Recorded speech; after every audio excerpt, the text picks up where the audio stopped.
വാണിജ്യ പാചകവാതക വില വർധനവിനും ലഭ്യതക്കുറവിനുമെതിരെ Kerala hotel and restaurant association പാലക്കാട്ട് പ്രകടനവും പ്രതിഷേധ യോഗവും നടത്തി. യുദ്ധത്തിന്റെ മറവിൽ കോർപ്പറേറ്റുകളുടെ കരിഞ്ചന്തയെ പ്രോത്സാഹിപ്പിക്കുന്നതാണ് വില വർധനവിന് കാരണമെന്ന് യോഗം ഉദ്ഘാടനം ചെയ്ത V K Sreekandan M P പറഞ്ഞു. കേന്ദ്ര സർക്കാരിന്റെ സമരമുഖത്തിനെതിരാണ്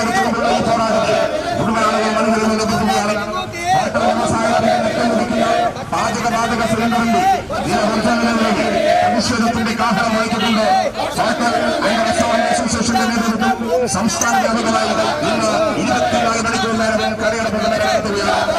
കടയടപ്പ് സമരത്തിന്റെ ഭാഗമായി പാലക്കാട് ജില്ലാ കമ്മിറ്റിയുടെ നേതൃത്വത്തിലുള്ള പ്രതിഷേധ മാർച്ചാണ് ഹോട്ടൽ നഗരമായ 24 മണിക്കൂർ കടയടപ്പ് സമരം ആരംഭിച്ചതിന് ശേഷമാണ് ഹോട്ടലുടമകൾ നഗരത്തിൽ പ്രതിഷേധ പ്രകടനവും പൊതുയോഗവും നടത്തിയത്.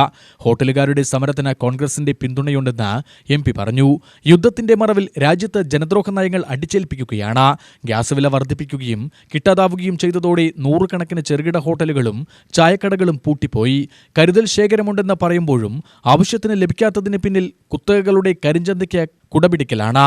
ലോകസമാധാനമെന്ന് പറഞ്ഞ ഉലകം ചുറ്റുന്ന പ്രധാനമന്ത്രി സ്വന്തം ജനങ്ങളുടെ വയറ്റത്തടിക്കുകയാണ്. കുറഞ്ഞ വിലയിൽ ഭക്ഷണം കിട്ടുന്ന കടകൾ അടച്ചതോടെ ആയിരക്കണക്കിന് പേർക്ക് ഭക്ഷണം കിട്ടാതെയായി. ഇതിന് പിന്നിലെല്ലാം വൻ ഗൂഢാലോചനയുണ്ട്. ഹോട്ടലുകാരുടെ പ്രശ്നങ്ങൾ നിയമസഭയിലും ലോക്സഭയിലും അവതരിപ്പിക്കും. ജീവൻ മരണ പോരാട്ടത്തിനൊപ്പമാണ് കോൺഗ്രസ് എന്നും എം പി പറഞ്ഞു. ദുരന്തത്തിൽ കൊള്ളയടിച്ച 2 സർക്കാരുകൾ ഏതാ ലോകത്ത് നടന്നു. അതും ഒരു ജനാധിപത്യ വ്യവസ്ഥയിൽ കോവിഡ് കാലത്ത് കോടിക്കണക്കിന് ആളുകൾ ദുരിതം അനുഭവിക്കുമ്പോൾ ജനങ്ങളെ കൊള്ള നടത്തിയ 2 സർക്കാർ, കേന്ദ്രത്തിലെയും കേരളത്തിലെയും സർക്കാരുകൾ. അധികാരം കിട്ടി, ഭൂരിപക്ഷം കിട്ടി, എന്തും ചെയ്യാമെന്നുള്ള അവസ്ഥയാണോ? അങ്ങനെ ചെയ്തവർക്കൊക്കെ പാഠം പഠിപ്പിച്ചിട്ടുള്ള ജനാധിപത്യ പാരമ്പര്യമാണ് ഇന്ത്യയിലും കേരളത്തിലുള്ളത്. അതൊക്കെ ഇവര് ഓർക്കണം. ഇലക്ഷൻ കഴിഞ്ഞു, വോട്ടൊക്കെ കിട്ടിക്കഴിഞ്ഞു, ഒരു സുപ്രഭാത തെരഞ്ഞെടുപ്പ് കഴിഞ്ഞ് പിറ്റേ ദിവസം 995 രൂപ കൂട്ടിയിരിക്കുക.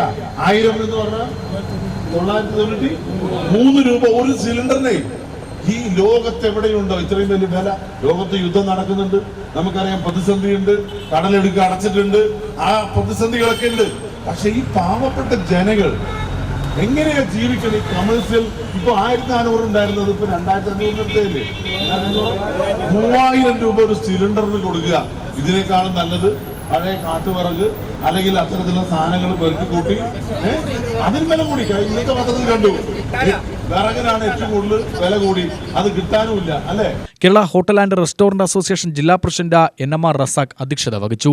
Vice president Shanaj Rahman, KM Shaji, Firoz Babu, Abdul Hakeem, Sunu Chandran, Muhammad Kaleem എന്നിവർ സംസാരിച്ചു. UTV news, Palakkad.